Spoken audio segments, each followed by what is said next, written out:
So in this presentation, we're looking at the musical element of form. We have form in all kinds of things. You have form in film, you have form in theater, you have form in dance, you have form in literature, you have form in architecture. So much around us has an element of form. There's form in speaking.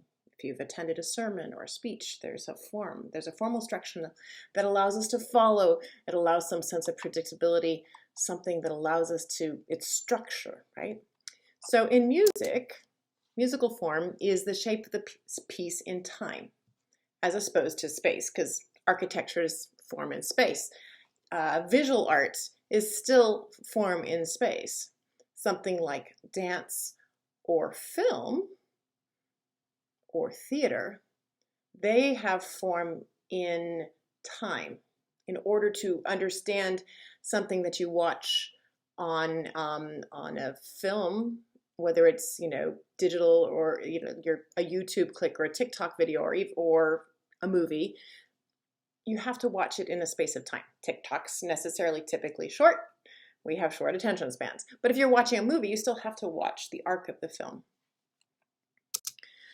Same goes for music. So it is the organizing principle in music. They tried writing music without form and without formal elements that have traditionally held music together. And it was fascinating how short those pieces were. So we have, form is put together by many different ways, but one of the distinctive ways is what's recognizable. And if you're looking at this typical song structure, then often we'll have a verse and a chorus and some repetition of those and maybe a bridge, but that's all part of form. It's something you understand and recognize. And we can see form within a short melody, a phrase, typically not just a phrase, it's usually a grouping of phrases. So we can see form there within say a chorus or a verse. We can see form in a much larger structure in a whole symphony. So this, it can be stretched or it can be compressed, how we look at the way form is put together. And yet we still can pull things apart because as humans, we love to have some sense of pattern. And that's what form is for us. It's this idea of pattern across sound. So basic organizing principles of music and architecture and probably film and other genres as well is this idea of repetition. As humans, we love this sense of repetition, this idea of it's predictable, I know what to expect. And then variation, because something should be slightly different, but not too different. And then you need to have that palate cleanser of something contrasting. It'll just make you appreciate the stuff that is repetitive. So let's look at repetition. Repetition, and I see that my picture's covering up Bart Simpson saying, "I will not squeak the chalk." I don't think they make students do this anymore, but I'm not going to do this forever and ever and write it on the chalkboard. But that sense of like, okay, over and over again, after about the second or third time, our brain filters and says, I've already heard it, that's enough. So we need to change it a little bit. And so maybe we'll add a variation to it. So what does that look like? Maybe these, there's all these kind of shells here in this slide. Each shell has a slight different color variation, but they're all the same shape, the same size. You can still recognize the original. And in music, it means that maybe the ending to a phrase is slightly different, but the phrase itself, the initial sound of the phrase sounds exactly the same. It's the same tune with slight differences. So that would be a form of variation. In some sense, you could say repetition and variation are almost the same thing. So those of you who have really fabulous ears are going to say, that is slightly different. So we're going to call it something slightly different. We need to acknowledge the difference. But for most of us, we're like, oh, it's the same idea, generally. And then there's that contrasting element. It's the one red apple in a pile of green. It is something that sounds completely different in music. It is the element that makes everything pop. So if you were to look at this and you, again, this red pepper on the green, if the red weren't there, the green would be like, oh, those are nice Granny Smith apples. You put a red pepper on top of it and all of a sudden that green pops. The function of contrast in music is to make that thing that's been repeated, that feels relatively familiar, the variation, it seems about the same idea. It's to make that pop. You're like, oh, and when you come back to that main idea, that you've heard before, all of a sudden it's like, oh yes, this is familiar and I understand it. Or it's to give some, if you're doing a bridge, which is often the contrasting element, if you're doing that bridge, all of a sudden it's like, oh, it makes the chorus make more sense. It adds more information. The lyrics are additional information. Another organizing principle of music is this idea of theme. So those of you who are Star Wars fans, if you heard the element of bum bum bum bum ba bum bum ba bum bum bum bum bum ba bum bum ba bum, that is a theme. And that theme is associated with something specific. The dark side, Darth Vader. Or ba ba ba bum bum ba ba ba bum ba ba ba bum ba ba ba bum. That's an idea of, oh, this is the Force. And it shows up in various different ways. It's used as an organizing principle. For those of you in film, often color is used as an organizing principle. It's a theme that will show up. And so it is a way of tying ideas together. So themes can be short, themes can be long. Typically, they're not terribly long. They're just a tune. Motif or motive. This is a very short idea, typically. And so the one that we have on the page, if you read music here, it's a very famous motive. It's a 4-note cell of rhythm and melody. Ba-ba-ba-bum. And if you guys know Beethoven's Fifth Symphony, it's the opening idea from the Fifth Symphony, and Beethoven writes a whole piece out of this rhythm and interval connection. So we're going to be looking at that later in the quarter. It's a very famous motif, but motifs can be other things. It doesn't have to be that.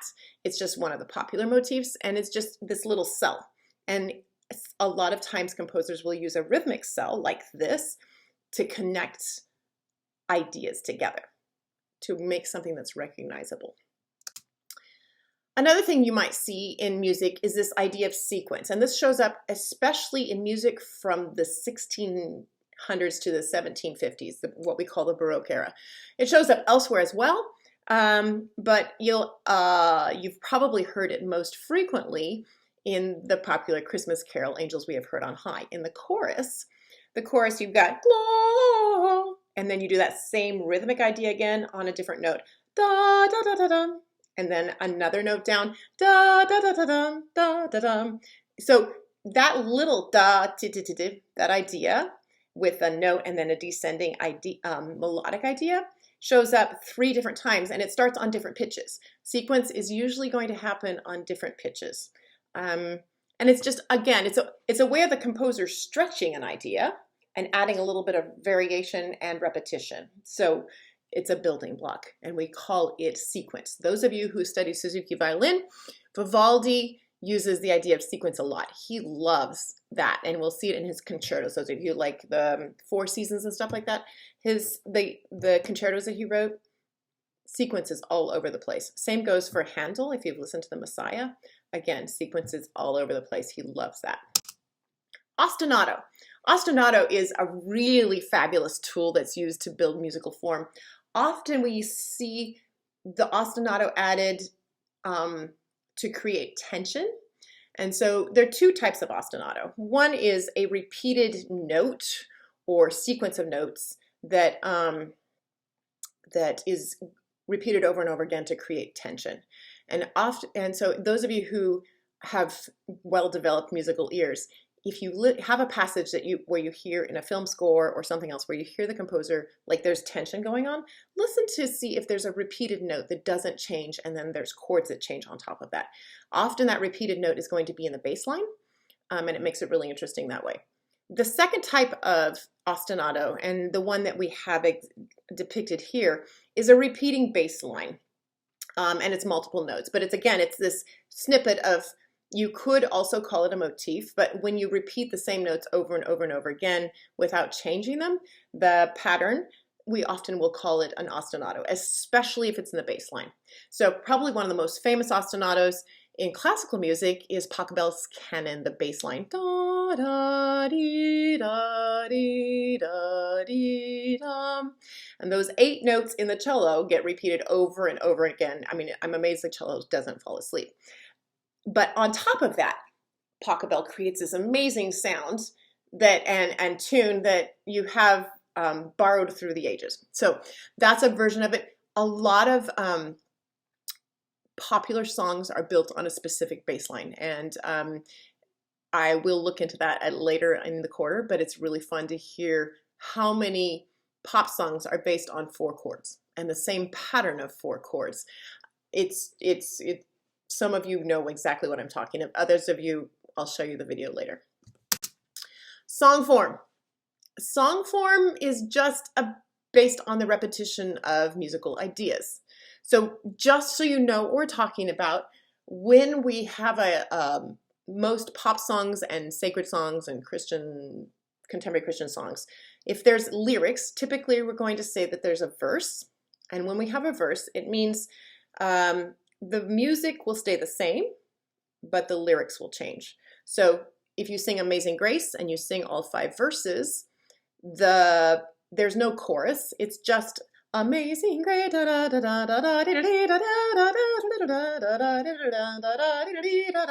That's one repetition of the melody. And then depending on what lyrics, you would sing a different set of lyrics each time you have that melody. So that's a verse. A chorus might be something that is often attached to the verse, but the lyrics are always the same and the music is the same. So the Gloria in excelsis Deo in that Christmas carol, that's actually the chorus. It's hard to sing, but it has the same lyrics and the same tune every single time. And now, if you listen to the Queen song, we will rock you, that's the chorus and the music are always the same. The verse is hard to sing, and it has different lyrics every time you have the melody for the verse. So those are 2 separate things. Now, in pop music, in this picture you have on your slide, you also see that there's that green section, and it's what we call a bridge. And it's a completely contrasting idea. Often the lyrics are gloss on the chorus, and it's basically a palate cleanser before we come back for the chorus again a couple times maybe, but it's one more contrasting element. So in music, because fundamentally the most important thing is what the sound is, not the lyrics, it's the melody and the harmony.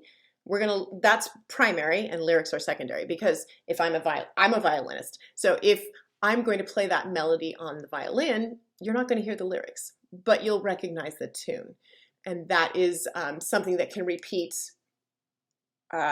with different lyrics or with the same lyrics.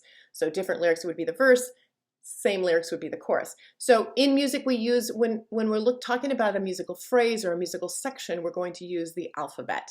And we start with the first one, whatever the first thing is, we call that A. And then the next idea is going to be B. And sometimes that first idea comes back again and it's called an A. So if you have, say, Twinkle Twinkle, da da da da da da da da da da da da, we're going to call that A. And then you have this middle section, da da da da da da da da da da da da da. You could also, we're going to call that B. And then you come back and we're going to do that A idea again. Da da da da da da da da da da da da. So that's what we would call an ABA form. You can sing it with Baa Baa Black Sheep lyrics. You can sing it with Twinkle Twinkle lyrics. You can sing it with the alphabet lyrics. Another very famous song form is AAB, and that shows up all the way through history, goes back into the Middle Ages.